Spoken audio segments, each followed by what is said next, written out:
ভারত সরকারের কৃষি মন্ত্রক ও দূরদর্শন শান্তিনিকেতন নিবেদিত কৃষি দর্শন অনুষ্ঠানে আপনাদের স্বাগত জানাই। আজ আমরা কৃষি আলোচনার আসর নিয়ে চলে এসেছি বীরভূম জেলার বোলপুর শ্রীনিকেতন ব্লকের সেনকাপুর গ্রামে। আমাদের সঙ্গে আছেন এ অঞ্চলের বেশ কয়েকজন কৃষক বন্ধু, যারা তাদের কৃষি সংক্রান্ত সমস্যার কথা জানাবেন। সমাধানের জন্য কৃষি বিশেষজ্ঞ হিসেবে আজকে আছেন ডক্টর নিত্যানন্দ মুখোপাধ্যায়, সহ কৃষি অধিকর্তা, বিষয়বস্তু বোলপুর। প্রথমে চলে যাব একজন কৃষক বন্ধুর কাছে, জানবো তাঁর জিজ্ঞাসার কথা। আপনার নাম? ফণীভূষণ ঘোষ। বলুন, কত বছর ধরে চাষবাসের সঙ্গে জড়িয়ে আছেন? তা মোটামুটি 40 বছর। 40 বছর। আগে যেভাবে চাষ করা হতো, এখন তার থেকে পদ্ধতিটা বদলেছে? অবশ্যই। কতটা?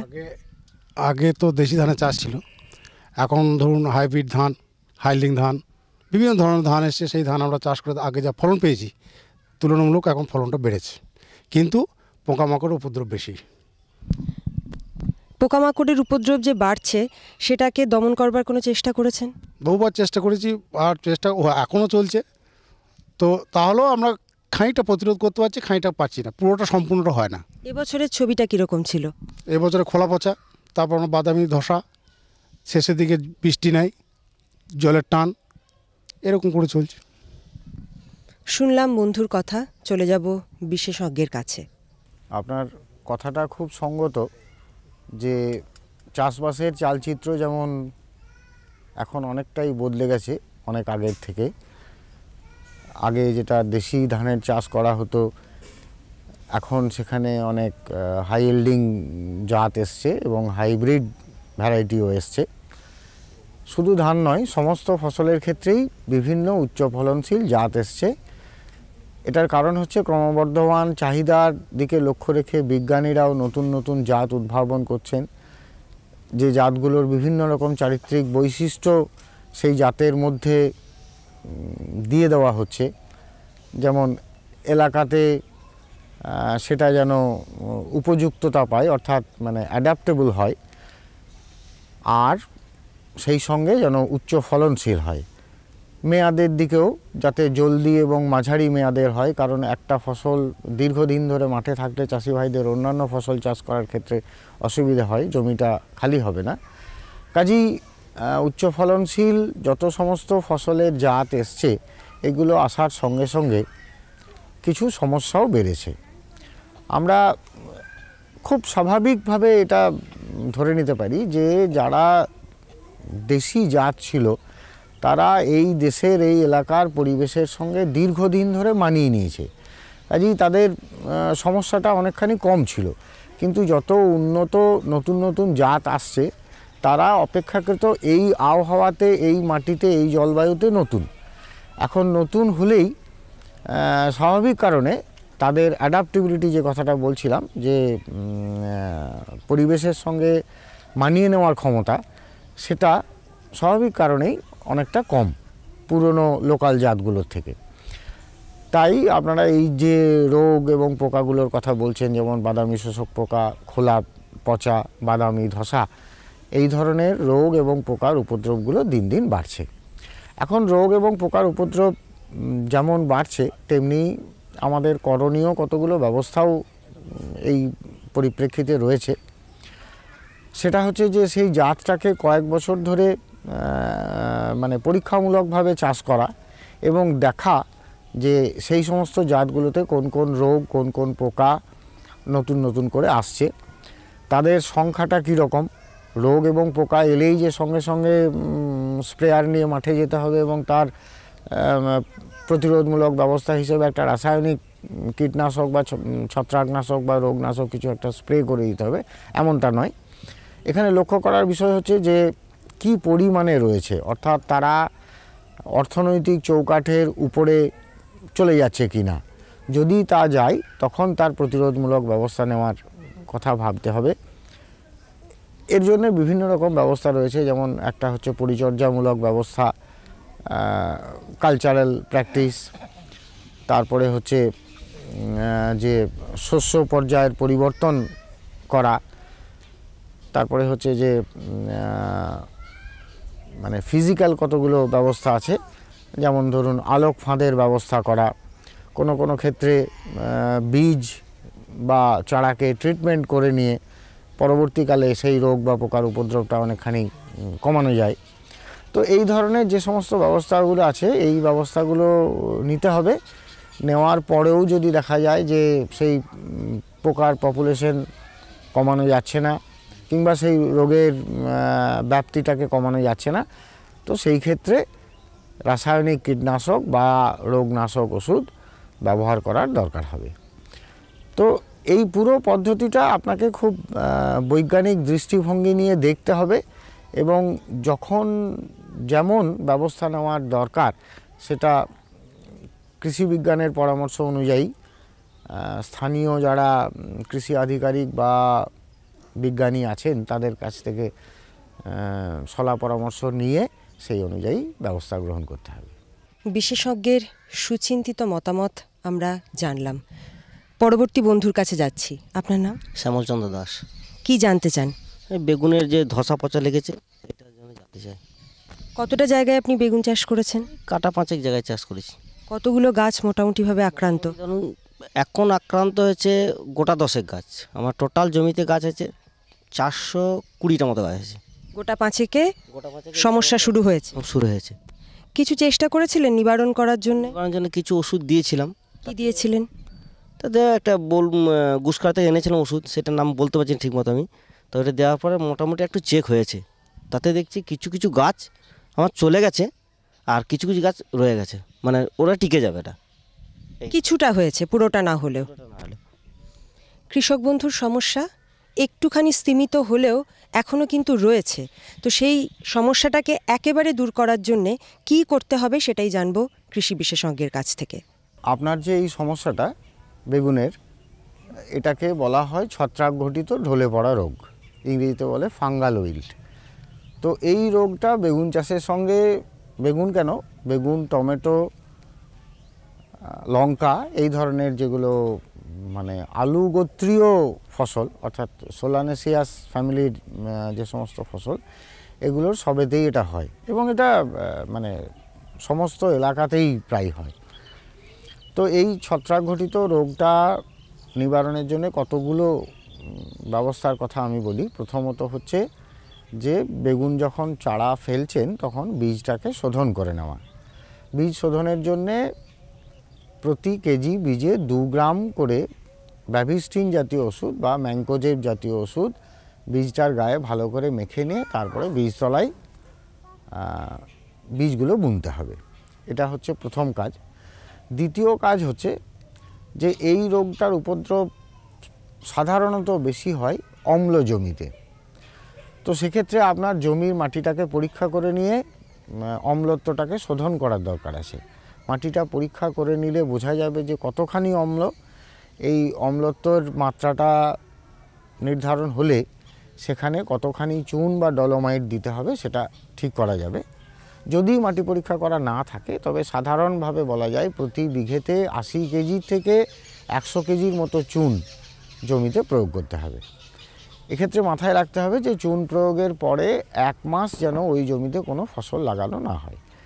সবথেকে ভালো হচ্ছে যে প্রাক মৌসুমি বৃষ্টিপাত যখন পাচ্ছেন সেই সময় আপনার জমিতে চুন দিয়ে লাঙল করে ভালো করে মিশিয়ে দেওয়া।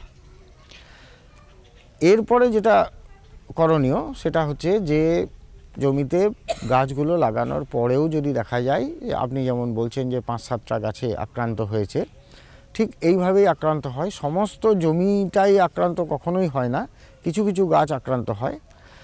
তো এক্ষেত্রে দেখবেন যে গাছের গোড়ার শেকড়ের ছালটা কালো হয়ে যাচ্ছে, কালো হয়ে পচে যাচ্ছে এবং ওখানে যদি 2টো আঙুল দিয়ে একটু ভালো করে চাপ দেন তাহলে দেখবেন যে ছালটা কাণ্ড থেকে খুলে চলে আসছে। আর কাণ্ডটাকে যদি মাঝামাঝি লম্বালম্বিভাবে ফাটিয়ে দেওয়া যায় তাহলে ভেতরে দেখবেন যে মানে রোগটা যখন খুব চূড়ান্ত পর্যায়ে পৌঁছবে তখন এর ভেতরে কালো নস্যির মতো একটা গুঁড়োর গ্রোথ দেখতে পাওয়া যায়। তো এইগুলো হচ্ছে সবটাই এই ছত্রাক ঘটিত ঢলে পড়া রোগের লক্ষণ এবং এই গাছটা হঠাৎ করে ঝিমিয়ে মরে যায় না, আস্তে আস্তে আস্তে আস্তে মরতে মরতে কয়েকদিন ধরে এ শুকোতে থাকে এবং মরতে থাকে। এরই পাশাপাশি আরেকটা রোগের কথা বলবো যেটাকে ব্যাকটেরিয়াল উইল্ট বলা হয়। মানে ব্যাকটেরিয়া ঘটিত ঢলে পড়া রোগ। লক্ষণটা প্রায়ই একই, ওই গাছ ঝিমিয়ে ঢলে পড়ে মরে যাওয়া। কিন্তু এই ব্যাকটেরিয়া ঘটিত ঢলে পড়া যে রোগটা, সেটা দেখবেন যে গতকালকে গাছটা বেশ ফ্রেশ দেখে এসছেন, আজকে বিকেলে গিয়ে দেখবেন যে গাছটা ঝিমোচ্ছে। এর কোনো মানে কারণ খুঁজে পাবেন না আপনি। এক্ষেত্রে যেমন ছত্রাকের ক্ষেত্রে যে গাছটা আস্তে আস্তে শুকোচ্ছে, দু একটা পাতা শুকোচ্ছে, দু একটা ডাল শুকোচ্ছে, ধীরে ধীরে ধীরে ধীরে মরতে থাকে। ব্যাকটেরিয়াল উইল্টের ক্ষেত্রে যেটা হয় যে দুম করে মরে যায়, এক আধ দিনের মধ্যেই দেখবেন যে গাছটা শুকিয়ে ঢলে পড়ে মরে গেল। তো এই দুটোকে আলাদা আলাদাভাবে চিনতে হবে। এখন আপনার জমিতে যেটা হয়েছে সেটা ছত্রাক ঘটিত ঢলে পড়া রোগ। এর খুব ভালো ভালো প্রতিবিধান আছে। এক্ষেত্রে আমি বলবো যে মেটালাক্সিল ম্যাঙ্কোজেব কম্বিনেশন করা যে সমস্ত ওষুধগুলো বাজারে পাওয়া যায়, সেগুলো প্রতি লিটার জলে 2 থেকে 2.5 গ্রাম গুলে নিয়ে ভালো করে স্প্রে করা, অথবা শুধুই মেটালাক্সিল দেওয়া যেতে পারে। মেটালাক্সিল মানে রিডোমিল বলে বাজারে পাওয়া যায়, এটাও 2 থেকে 2.5 গ্রাম প্রতি লিটার জলে দিয়ে গাছটাকে খুব ভালোভাবে ধুয়ে দিতে হবে। মানে ডগা থেকে একদম গোড়া পর্যন্ত গোড়ার মাটিটা যেন খুব ভালোভাবে ভিজে যায়। তো এটা করবেন রোগাক্রান্ত গাছগুলোতে, আগে করবেন যে সুস্থ এলাকাগুলোতে ভালো করে স্প্রে করে দেওয়া, তারপরে শেষে রোগাক্রান্ত এলাকাতে এসে স্প্রে করা। এটা হলে রোগাক্রান্ত গাছটাকে আর বাঁচানো সম্ভব নয়, কিন্তু নতুন যে সমস্ত গাছগুলো আছে তাদের সংক্রমণটাকে একেবারেই আটকে ফেলা সম্ভব। কিন্তু ব্যাকটেরিয়া ঘটিত যে ঢলে পড়া রোগ, এর সত্যিকারের কোনো ভালো প্রতিবিধান নেই। একমাত্র রাস্তা হচ্ছে যে চারাটাকে শোধন করা। যখন আপনি চারা লাগাতে যাচ্ছেন তার আগে চারাগুলোকে স্ট্রেপ্টোসাইক্লিন বা পৌসামাইসিন এই গোত্রের কিছু অ্যান্টিব্যাকটেরিয়াল ওষুধ পাওয়া যায়। তো এই ওষুধের দ্রবণে 1 লিটারে 6 লিটারে 1 গ্রাম করে এই ব্যাকটেরিয়া নাশকগুলো গুলতে হয়। গোলার পরে যদি 5 থেকে 7 মিনিট চারা শেকড় অংশটাকে ভালো করে ডুবিয়ে নিয়ে তারপরে মূল জমিতে লাগান, তাহলে এই ব্যাকটেরিয়া ঘটিত ঢলে পড়া রোগটাকে খানিকটা আটকানো সম্ভব। আজকে পয়সা উসুল করেই ছাড়বো, করেই ছাড়বো। ঘনশ্যাম, আরে ও ঘনশ্যাম, ও তো স্কুলে গেছে। স্কুল গেছে? আরে ছুতো তো কোনো ভালো মতন বানাতিস। হ্যাঁ মশাই, আমি স্কুল গিয়েছিলাম, ফার্ম স্কুল, যেখানে চাষাদের শেখানো হয় জমিতে ফসল বৃদ্ধির প্রত্যেকটি কথা, যেমন মাটির হিসেবে সঠিক সার, ভালো বীজ আর প্রয়োজন অনুযায়ী কীটনাশক, যাতে কম খরচে বেশি লাভ। এই নাও, রাখো এই টাকা, আমার আর তোমার হিসেব খতম।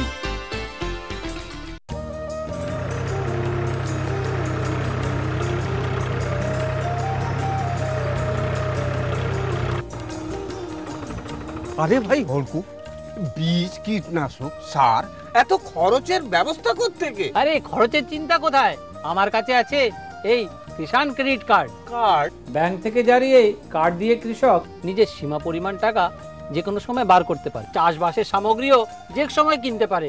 ভাই হলকু, আমার জন্য একটা ক্রেডিট কার্ডের বন্দোবস্ত করে দাও না। আরে কিষাণ ক্রেডিট কার্ডের জন্য কাছাকাছি কোনো ব্যাংকে গিয়ে যোগাযোগ করো আর পাও প্রচুর লাভ। বোলপুর শ্রীনিকেতন ব্লকের সেনকাপুর গ্রাম, চারিপাশটা খুব সুন্দর, তার মাঝেই কিন্তু আমরা শিশুদের কলকাকুলিও পাচ্ছি।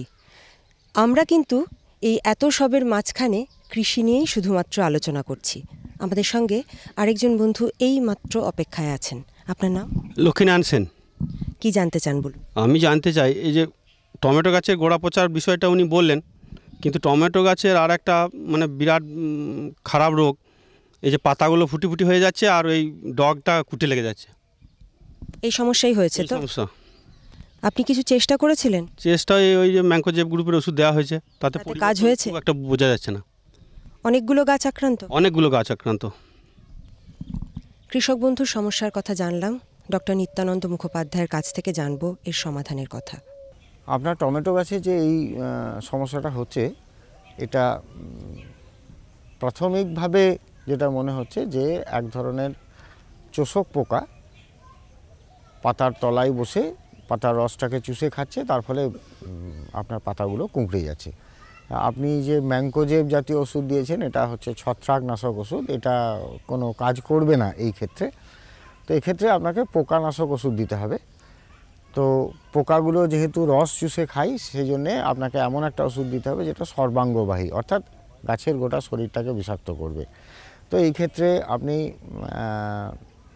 ফিপ্রোনিল জাতীয় ওষুধ, যেটা রিজেন্ট বলে বাজারে পাওয়া যায়, এই রকম ওষুধ আপনি প্রতি লিটার জলে 1.5 থেকে 2 মিলিলিটার হিসেবে গুলে গাছগুলো ভালো করে স্প্রে করা। তাহলে এই কালো কালো যে চোষক পোকাগুলো আপনার খেতে আপনি হয়তো খালি চোখেও দেখতে পাবেন, যেগুলো পাতায় বসে কোঁকড়াচ্ছে, সেটাকে অনেকখানি নির্মূল করা সম্ভব। এরপরে আরেকটা এখান থেকে সিদ্ধান্তে হয়তো আসা যায় যেটা হচ্ছে যে এক ধরনের ভাইরাস জাতীয় রোগ এই কোঁকড়ানোটা তৈরি করে। এখন যদি ভাইরাসের আক্রমণের ফলে এই কোঁকড়ানোটা হয় তাহলে পরে সত্যিকারে তার কোনো ভালো প্রতিরোধমূলক ব্যবস্থা নেই, কিন্তু একটা মানে পরোক্ষ ব্যবস্থা হচ্ছে যে এই ভাইরাসগুলোকে বহন করে নিয়ে আসে কিছু পোকা, শোষক পোকা।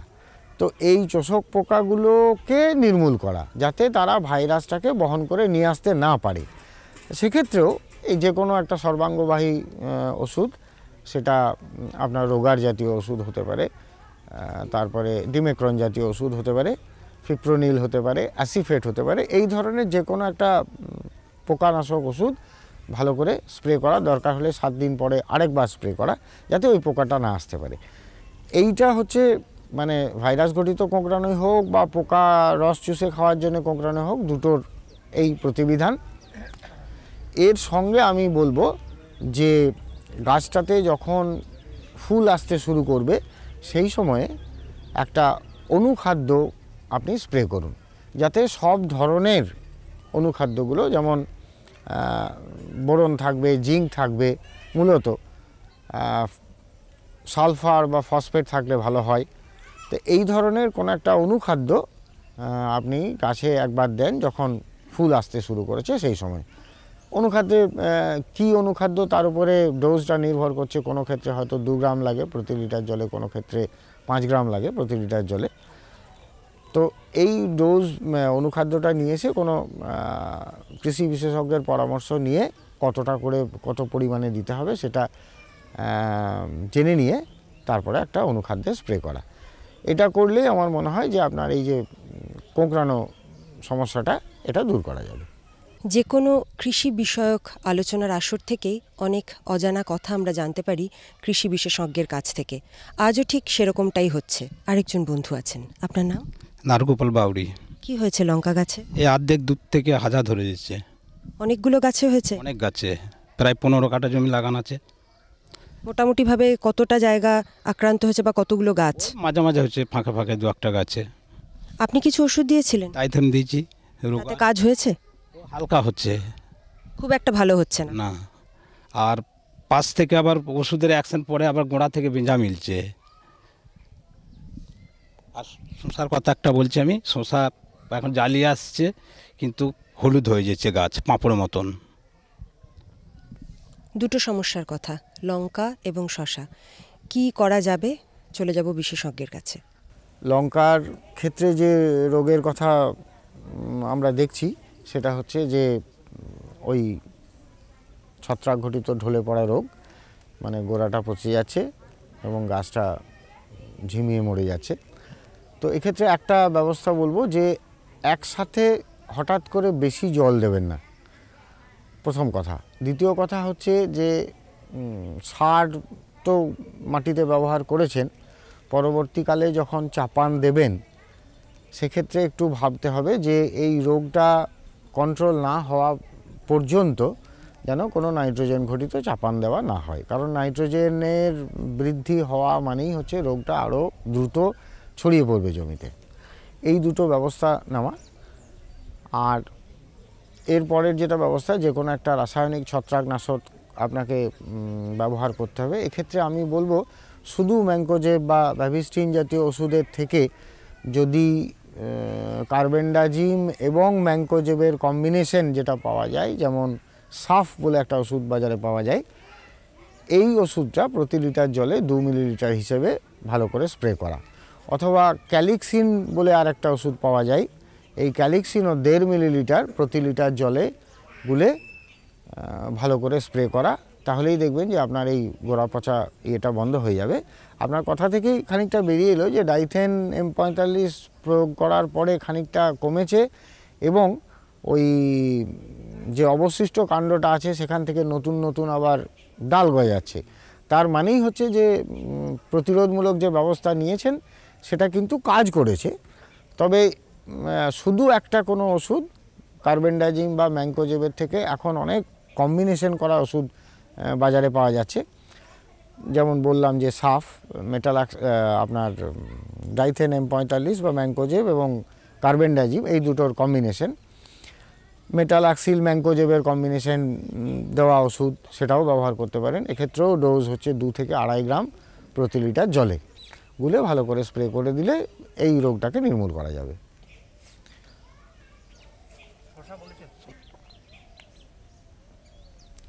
হ্যাঁ, শশার ক্ষেত্রে ফুল এসে যখন আপনার গুটি ধরছে বা আপনাদের ভাষায় জালি পড়ছে, সেই সময়ে একটা পোকার আক্রমণ হয়, যেটা ফুলের গোড়াটাকে এবং ফলের গোড়াটাকে কোনো ক্ষেত্রে ফুটো করে দেয়, কোনো ক্ষেত্রে মানে ফলন্ত অবস্থায় রস চুষে খায়। তখন দেখা যায় যে ফলটা হলুদ হয়ে শুকিয়ে যাচ্ছে। এটা হতে পারে, অথবা কোনো ছত্রাকের আক্রমণেও এইরকম হলুদ হয়ে শুকিয়ে যাওয়া ঘটনাটা ঘটতে পারে। তো যদি ছত্রাকের আক্রমণে হয় সেক্ষেত্রে যে কোনো একটা ছত্রাকনাশক, আমি আগে অনেকগুলো ছত্রাকনাশকের কথা বলেছি, যেমন কার্বেন্ডাজিম হতে পারে, ম্যানকোজেব হতে পারে, এই দুটোর কম্বিনেশন করা ওষুধ যেমন সাফ হতে পারে, বা মেটালাক্সিল দেওয়া যেতে পারে, মেটালাক্সিল ম্যানকোজেবের কম্বিনেশন দেওয়া যেতে পারে। যে কোনো একটা ছত্রাকনাশক ওষুধ ব্যবহার করুন। আর একটু মাঠ ঘুরে দেখতে হবে যে জমিতে ওই জালিগুলোর ওপরে বা ফুলের ওপরে কোনো পোকার আক্রমণ হয়েছে কিনা, এটা চোখে দেখে আপনাকে বুঝতে হবে। তো সেক্ষেত্রে যে কোনো একটা সর্বাঙ্গবাহী কীটনাশক ওষুধ, অ্যাসিফেট দিতে পারেন, রিজেন্ট দিতে পারেন, এই রকম যে কোনো একটা ওষুধ প্রতি লিটার জলে 1.5 থেকে 2 মিলিলিটার এই মাত্রায় দিয়ে ভালো করে স্প্রে করা। তাহলে আপনার এই ফলটা শুকিয়ে যাওয়া বা হলুদ হয়ে পচে নষ্ট হয়ে যাওয়া এটা আটকানো যাবে। যে কোনো রোগ হলেই বা পোকার আক্রমণ ঘটলেই ওষুধ ব্যবহার করছেন আপনারা, কিন্তু সঠিক পরিমাণ জানতে হবে এবং সঠিক ওষুধের জ্ঞান যেন থাকে, এবং নিজের মাঠ সম্পর্কে আপনি যেন একেবারে সবটাই খবর রাখেন, এ কথা বিশেষজ্ঞ বারবার কিন্তু মনে করিয়ে দিচ্ছেন। আপনার নাম? কমলচন্দ্র দাস। কি জানতে চান? আমি মাশরুম চাষ করি, মাশরুম সম্বন্ধে কিছু জানতে চাই। বলুন। মাশরুম সমস্যা এটাই, এখন মাশরুম যেটা হয় সেটা অ্যাকচুয়ালি 18 থেকে 21 ডিগ্রি সেলসিয়াসের মধ্যে থাকতে হয় টেম্পারেচার। তো আমি আগাম এবার শুরু করেছিলাম মার্কেটটাকে ধরার জন্য। আমার কিছু জানি না কিভাবে নষ্ট হলো, মানে প্যাকেট করার পরে ওই একরকম পোকা চলে আসছিল। তো ওতে তো কোনো বিষ মানে কোনো কিছু প্রয়োগ করা যাবে না, কারণ অর্গ্যানিক ভেজিটেবল ওতে কিছু কোনো রকম বিষ প্রয়োগ করা যাবে না, যার জন্য প্যাকেটগুলো আমার নষ্ট করতে হয়েছে এবং কিছু কালো মাছি হয়েছিল। হ্যাঁ, এবং প্রোডাকশনটাও কম হয়েছে। এই বিষয়ে যদি কিছু বলেন তাহলে উপকৃত হব। আপনি যেখানে মাশরুম চাষ করেছিলেন সেই জায়গাটাকে খুব ভালোভাবে পরিষ্কার করেছিলেন তো? হ্যাঁ, প্রথমে ফরমালিন দিয়েছিলাম, ফরমালিন দিয়ে 2-3 বার আমি স্প্রে করেছি। হ্যাঁ, পড়েছিল তো ঘরটা বহুদিন, প্রথমে আগেরবারে করেছিলাম, আগেরবারে লাস্টের দিকে একটু সমস্যা হয়েছিল, তো তখন তো ক্লিয়ার করে দিয়েছিলাম। তারপরে যখন ফার্স্ট স্টার্টিং করলাম 7 দিন পর আমি ফরমালিন স্প্রে করেছি। ওই 1 লিটার জলে 1 ml করে ফরমালিন দিয়ে স্প্রে করেছিলাম।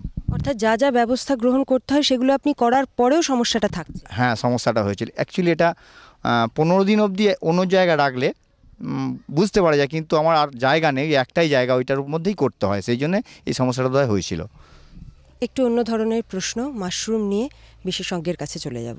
হ্যাঁ, মাশরুম নিজেই একটা ছত্রাক, তো সেক্ষেত্রে এর ছত্রাকের সংক্রমণ যে খুব বেশি হয় তা নয়, তা সত্ত্বেও আপনি প্রতিবিধান নিয়েছেন ফরমালিন সলিউশন স্প্রে করে দিয়ে। তো আপনার যেটা সমস্যা হচ্ছে সেটা পোকাগুলো চলে আসছে, এটা মানে কাম্য নয়। এখন কোনো মাশরুম যেখানে ডেভেলপ করছে সেই প্যাকেটের মধ্যে কোনো কীটনাশক ওষুধ স্প্রে করা এটা সম্ভব নয়, কারণ এটা সরাসরি খাওয়া হয়। কাজেই এটা তো ব্যবস্থা করা যাবে না। যেটা পরোক্ষভাবে একটা কন্ট্রোল মেজার নেওয়া যেতে পারে যে আপনি যখন প্যাকেটিং করতে যাচ্ছেন আর কি, তার অন্তত দিন 7 আগে যে ঘরটাতে আপনি করছেন সেটার ফ্লোর, মেঝে এলাকা বা ইনার ওয়াল, যেগুলো ভেতরের দেওয়াল বা খড়ের চালা যদি থাকে সেই চালার ভেতরের দিকটা, দরজা জানলা, এইগুলো যে কোনো একটা কীটনাশক ওষুধ দিয়ে ভালো করে স্প্রে করা, যাতে করে বাইরে থেকে, আলটিমেটলি তো এগুলো বাইরে থেকে আসছে কোথাও না কোথাও থেকে, অথবা সেই পোকার কোনো ডিম, আপনার যে মেটেরিয়ালগুলো ব্যবহার করছেন, যে খড় বা পল পচা এগুলো ব্যবহার করছেন, বা যে সমস্ত যন্ত্রপাতি বা প্যাকেট ব্যবহার করছেন তার মধ্যেই কোথাও পোকার ডিমটা থেকে গেছে। কাজেই এটাকে আপনাকে ওই পরোক্ষভাবে অন্য দিকগুলোতে একটা বাঁধ বেঁধে কীটনাশক ওষুধ ব্যবহার করে পোকার সংক্রমণ যাতে না ঘটে সেই রকম একটা ব্যবস্থা করতে হবে। কিন্তু সরাসরি ওই প্যাকেটগুলোতে স্প্রে করা বা মেটেরিয়ালটার মধ্যে স্প্রে করা এটা সম্ভব নয়, কারণ এটা সরাসরি মানুষ কনজিউম করে। মৃদুমন্দ হাওয়া, চমৎকার প্রাকৃতিক পরিবেশ, সেই সঙ্গে সেনকাপুর গ্রামের কৃষক বন্ধুদের নানান কথা আমরা আজ শুনলাম। কৃষক বন্ধুরা খুব স্বতঃস্ফূর্তভাবে জানালেন তাদের কৃষি সংক্রান্ত নানান সমস্যার কথা। সমাধানের পথ দেখালেন কৃষি বিশেষজ্ঞ ডক্টর নিত্যানন্দ মুখোপাধ্যায়। প্রথমেই ধন্যবাদ জানাই আমাদের বিশেষজ্ঞকে, সেই সঙ্গে ধন্যবাদ জানাই সমস্ত কৃষক বন্ধুকে। আজকে অনেকটাই জানা হলো, কিন্তু অনেক কথা আবার জানা হলো না। সেই সব বাকি কথা নিয়ে আমরা আবার ফিরব অন্য কোনো কৃষি আলোচনার আসরে। আজকের মতন এটুকুই। এই নাও, আর কিছু? বাস। আরে এটা কি ভাই, এতটুকু রাসায়নিক সার? কৃষিকাজ ছাড়ছো কি? কৃষিকাজ নয়, বোকামি ছাড়ছি। মাটির পরীক্ষা করিয়েছি। এখন তো দাদা যতটা প্রয়োজন ততটাই সার জমিতে দেব। হ্যাঁ, কৃষক ভাই আজই নিজের জেলার কাছের জমি পরীক্ষার গবেষণাগারে মাটির পরীক্ষা অবশ্যই করান। আর মাটিতে পুষ্টিকর পদার্থ, আর্দ্রতা এবং গাছপালার বিকাশ অনুযায়ী প্রয়োজন মতো পুষ্টিকর পদার্থ দিন। আর হ্যাঁ, মাটিতে গন্ধক, দস্তা, বোরনের মতো সূক্ষ্ম পুষ্টিকর পদার্থ সম্পর্কে জানতে ভুলবেন না। সার আর জৈবিক সারের সঠিক ব্যবহারে জমির উর্বরতা বজায় থাকে, উৎপাদনশীলতা বাড়ায়, খরচ কমায় আর মূল্যবান বিদেশি মুদ্রা বাঁচাতে সাহায্য করে। আর হ্যাঁ, ধীরে ধীরে নাইট্রোজেন সরবরাহকারী সার যেমন নিমযুক্ত ইউরিয়াকে অগ্রাধিকার দিন আর ইউরিয়া পাতার উপর ছড়িয়ে দিন। আরে বাহ, তুই তো সত্যি বুদ্ধিমান হয়ে গেছিস রে। বিশদে জানতে যোগাযোগ করুন জেলা কৃষি আধিকারিক বা কিষাণ কল সেন্টার।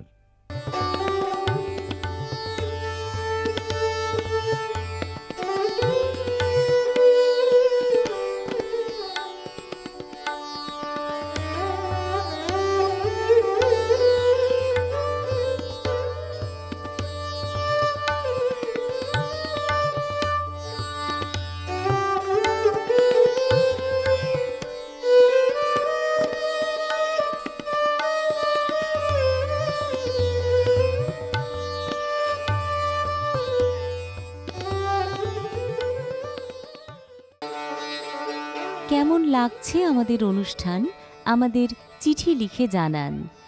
চিঠি লেখার ঠিকানা কৃষি দর্শন, অধিকর্তা দূরদর্শন কেন্দ্র, শান্তিনিকেতন, শান্তিনিকেতন, সূচক 731235।